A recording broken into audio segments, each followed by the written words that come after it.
Approaching doom, Yurovsky and his band watched the captives as a cat watches a house. Their sinister intentions were revealed by their every word and attitude.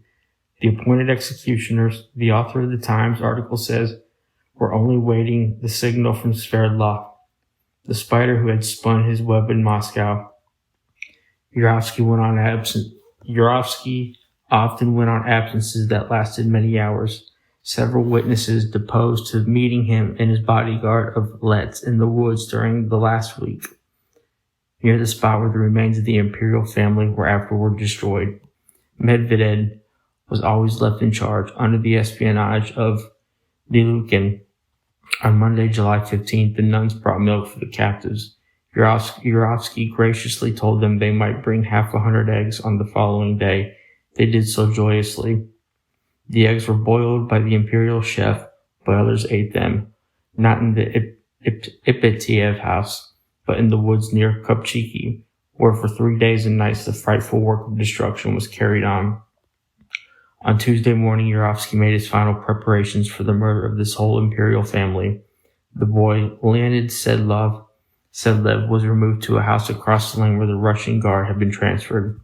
He was last seen crying, then he disappeared and was never seen again.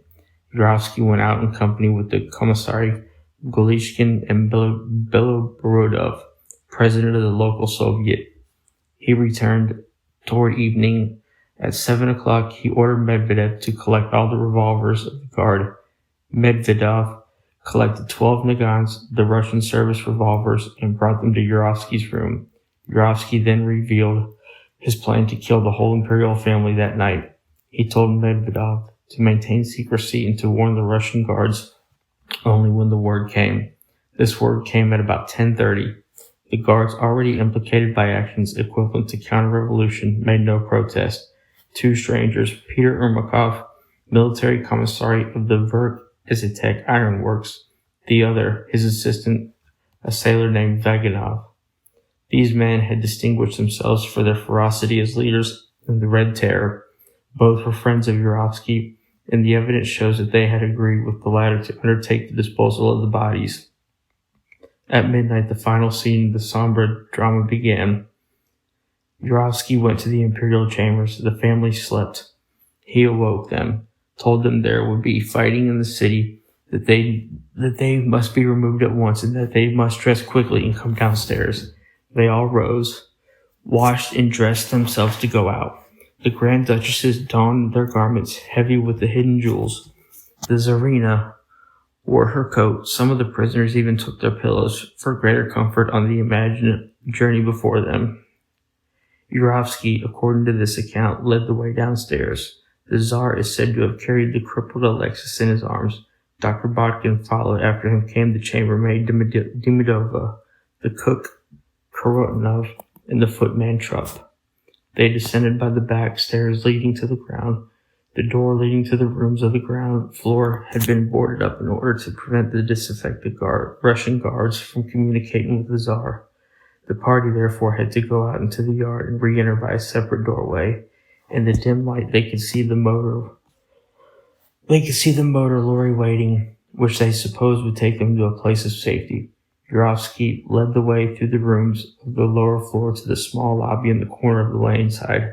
Outside the small grated window, which gave light, stood a sentry with a machine gun. This man could see everything that occurred within the corner basement, which was lighted for the execution.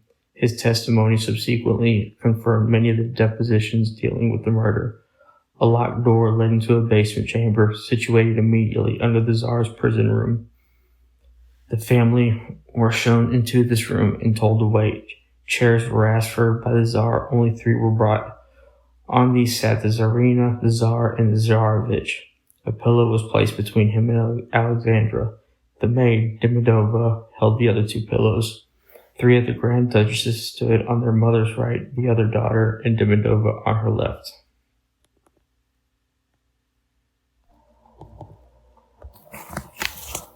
The murder of the imperial family. Suddenly, Yurovsky, who had gone out, returned and appeared in the door, into which he and his friends and the Letts crowded after him. Besides Yurovsky, there were Nikulin Ermakov, Vaganov, Medvedev and 7 Lets, the other 3 remaining on guard duty. In all, there were 12 murderers. Each carried a revolver. The rifles of the Let guard were stacked in the adjoining room where they lived. Yurovsky stepped forward and addressed the Tsar. The most trustworthy version of what he says is as follows. Your relatives have tried to save you, but it cannot be managed by them, and so we ourselves are compelled to shoot you. The revolvers were leveled and discharged. The Tsar, the Tsarina, 3 of the children, Dr. Botkin, and 2 servants were instantly killed. One of the girls, presumably the youngest, Anastasia, writhed and screamed and fought the guard who approached and killed her. Demidovna, the maidservant, perhaps because protected by the pillows, was not touched by the first volley and ran about the room screaming until the Lets seized their rifles and bayoneted her to death with many stabs. Within a few minutes of their entering the death chamber, all was over. So perished the royal family of the Romanovs.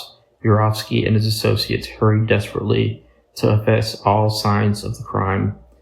Though officially authorized to commit the deed, they knew that their execution of the Romanovs would not be considered lawful by the people. The floors and walls, covered with pools and splashes of blood, were summarily washed. The motor lorry, under charge of Ermakov and Baganov, took away the corpses.